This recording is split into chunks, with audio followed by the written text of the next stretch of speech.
biasanya karena mereka sudah terbiasa dengan quick count akan langsung berikan selamat. Ini yang saya sayangkan, hanya karena ada pihak tertentu yang tidak bisa menerima kekalahan. 2 kali berturut-turut dia gunakan cara yang sama. Kita mengulang cara yang sama, Persepi menggunakan konversi yang sama, sujud syukurnya juga sama adegannya gitu kan. Sayangnya lagi-lagi publik yang dikorbankan karena seakan-akan kita punya 2 presiden. Tapi sekarang orang tersebut tidak punya landasan apapun selain mengatakan bahwa dirinya menang berdasarkan quick count internal. Makanya itu yang kita ajak untuk dibuka, sama seperti kita bersama-sama membuka data kita, itu aja.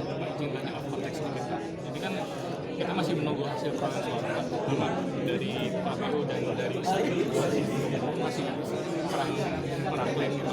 Nah ini tapi dari kubu sendiri mau mengajak mungkin kalau Bapak melihat ini ada indikasi seperti itu.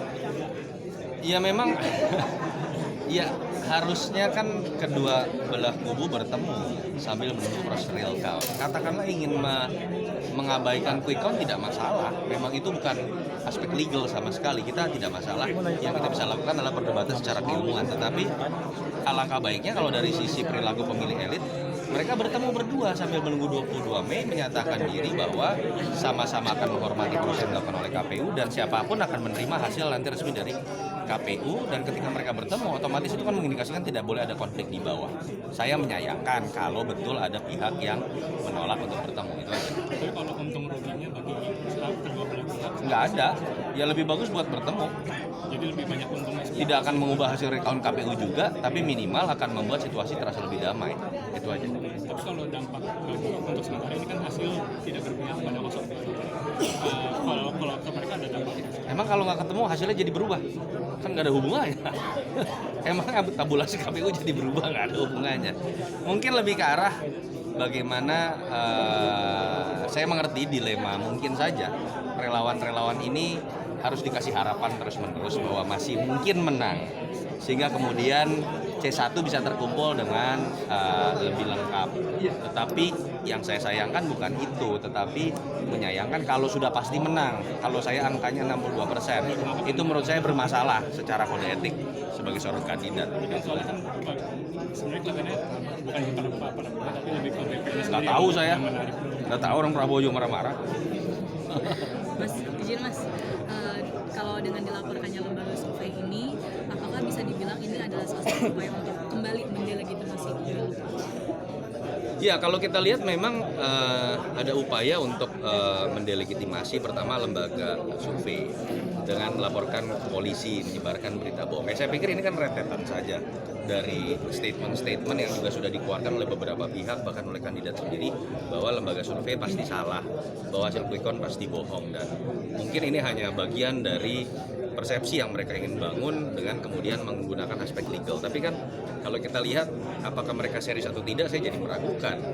Karena kok perlu dilaporkan? Minimal mereka tidak punya data cukup akurat, bahkan dari sisi legal sekalipun menentukan subjek hukum saja sudah ngawur kalau menurut saya. Bagaimana mungkin mereka punya data cukup akurat untuk mengatakan lembaga survei berbohong? Karena lembaga survei siap dengan metodologi, keterbukaan informasi dan data. Tapi ketika coba dilaporkan oleh pihak yang bahkan tidak bisa membedakan mana lembaga survei mana tidak saja, saya sih ragu ada keseriusan di situ. Tetapi dalam konteks ini untuk opini publik mungkin saja bagian dari teriakan-teriakan yang berupaya menggiring opini bahwa memang quick count ini tidak usah dilihat, matikan TV dan segala macam. Tujuannya apa? Tujuannya bisa macam-macam. Minimal bisa, pertama mungkin saja ingin mendelegitimasi proses KPU yang akan dijalankan KPU, itu yang paling buruk. Atau kalau kita mau sedikit positive thinking, jangan-jangan cuma ingin menjaga militansi relawan supaya merasa masih ada harapan untuk menang, sehingga tujuannya untuk mengumpulkan C1, berharap ada mukjizat bisa terjadi. Mungkin kalau mau dilihat secara positif. Jadi tujuannya hanya membuat militansi relawan tidak jatuh seperti itu. Kalau dari kubu yang melaporkan lembaga survei ini kan mereka salah satu data yang dipakai adalah survei internal. Sebenarnya seberapa terpercaya dari survei internal itu sendiri? Saya nggak pernah bisa menyimpulkan dari zaman kampanye. survei lembaga BPN mengatakan ada survei internal, hasilnya beda-beda. Daniel Anzar ngomong seperti ini, Joko Santoso ngomong seperti ini, beda-beda. Tapi akhirnya tidak pernah dibuka. Lalu bagaimana kita kemudian bisa menguji data? Sementara lembaga-lembaga yang merilis kan bisa sudah membuka data dan bisa diuji datanya masuk akal atau tidak. Lalu kemudian sama, begitu quick count sama, survei internal ketika kita coba undang pada saat hari ini saling membuka data, tidak datang juga. Jadi sulit buat saya untuk menyimpulkan datanya benar atau jangan-jangan datanya ada atau enggak. Kan boleh kita kemudian bertanya. Karena orang yang takut untuk kemudian membuka datanya, pilihannya hanya dua, datanya salah atau datanya enggak ada.